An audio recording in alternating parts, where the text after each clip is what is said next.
Bonjour, amis internautes, j'espère que vous vous portez très bien.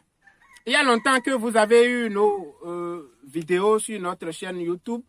Nous nous excusons vraiment à propos, puisqu'il y a des gens qui nous abordent inbox ou à travers les commentaires de nos précédentes vidéos pour des questions de vidéos pratiques ou des questions liées à l'élevage des escargots. Moi, c'est Saïdi Ouenou. Je suis ingénieur agronome de formation. Je suis achatiniculteur dans la commune d'Adjoun. Et la commune d'Adjoun, c'est au Bénin. Alors, chers amis éleveurs d'escargots, il y a beaucoup de gens, il y a beaucoup d'informations qui circulent aujourd'hui sur Internet, à travers les réseaux sociaux, qui ne sont rien que des informations gratuites selon moi.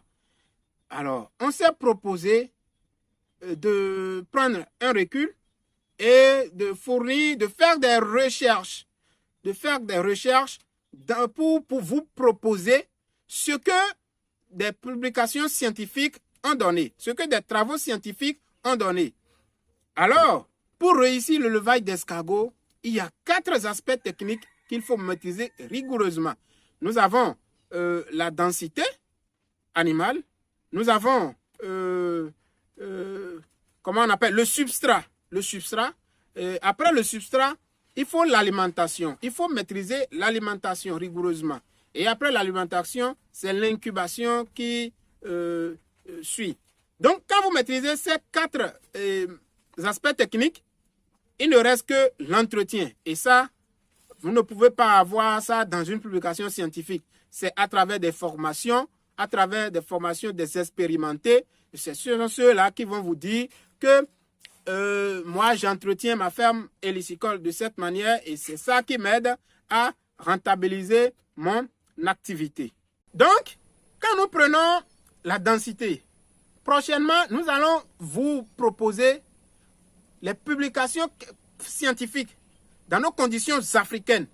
Ces publications qui parlent sur la densité d'escargots. Combien d'escargots il faut mettre dans combien de mètres carrés. Et si vous mettez, si vous mettez un nombre important, ou bien est-ce que c'est au kilogramme il faut mettre, quels sont les avantages liés à ça, si vous mettez un nombre restreint, quels sont les avantages liés à ça et quelles sont aussi les limites liées à ça. Nous allons vous proposer toutes ces publications scientifiques qui vont rentrer dans le sens de la densité. Quand nous prenons par exemple le substrat, il y en a des travaux qui ont été faits, des travaux scientifiques bien sûr, qui ont été faits dans nos conditions locales. Au Bénin, comme en Afrique, il y en a des travaux qui sont faits. Donc nous allons vous proposer, à travers nos illustrations, quand nous parlons de quand nous prenons une publication scientifique, nous allons vous parler de la méthodologie, le thème d'abord, et ensuite la méthodologie que l'auteur a utilisée pour aboutir à ces résultats. Et quelles sont les discussions que cet auteur a réalisées à travers ces lectures à lui aussi.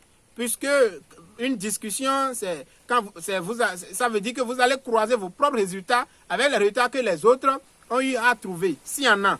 Et s'il n'y en a pas dans les milieux où vous avez travaillé, il faut aller ailleurs. Et donc, nous allons faire tout ça pour que vous puissiez toucher de doigt et coller vos conditions où votre ferme se trouve. Vous allez coller ces conditions avec les conditions des recherches et voir qu'est-ce qu'il faut choisir. Je suppose que nous prenons le substrat. Je vous présente 3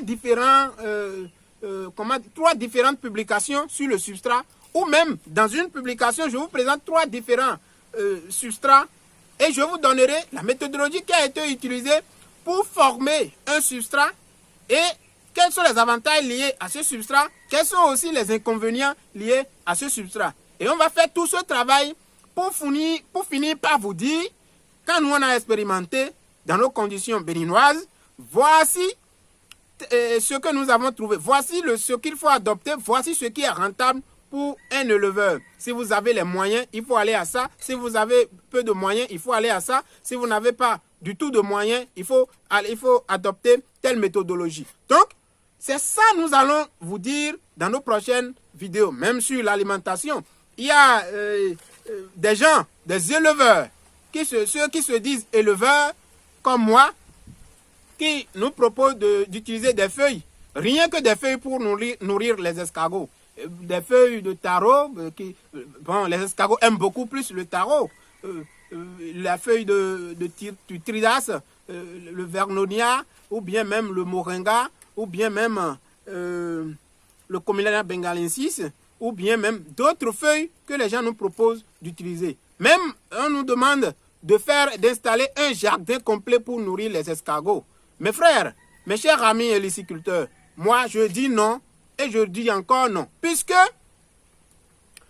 pour nourrir par exemple 1000 escargots, 2000, 3000, 5000 géniteurs d'escargots et nourrir aussi les naissins de tous ces géniteurs, comment vous allez pouvoir, où est-ce que vous allez trouver toute cette quantité de feuilles, toute cette masse de feuilles pour fournir à vos escargots?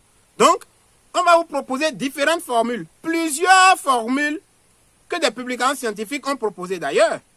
Et nous allons vous illustrer que nourrir les escargots avec rien que des feuilles n'est pas rentable comme les nourrir avec de l'aliment concentré, de l'aliment formulé à base d'une formule. Et toutes ces matières premières, nous allons vous les illustrer. À quel pourcentage il faut adopter pour avoir un aliment plus ou moins complet. Donc, nous allons vous proposer tout ça. Alors, pour bénéficier de tout ça, je vous exhorte à abonner à la page YouTube pour ne pas louper ces prochaines vidéos. Et puis, il faut aussi liker la vidéo pour nous encourager à vous faire d'autres vidéos. Chers amis, n'oubliez pas aussi de partager pour que la vidéo atteigne le maximum de personnes. Puisque le levage d'escargot est rentable, nous parlons de chômage tous les jours. Nous parlons de chômage tous les jours. Alors que ça là, au moins, c'est là. Et vous pouvez conseiller vos proches, vos amis à se lancer dedans pour bénéficier aussi de la rentabilité de la chose. Amis internautes, voilà ce que nous avons à vous dire ce soir. Et puis, à la prochaine.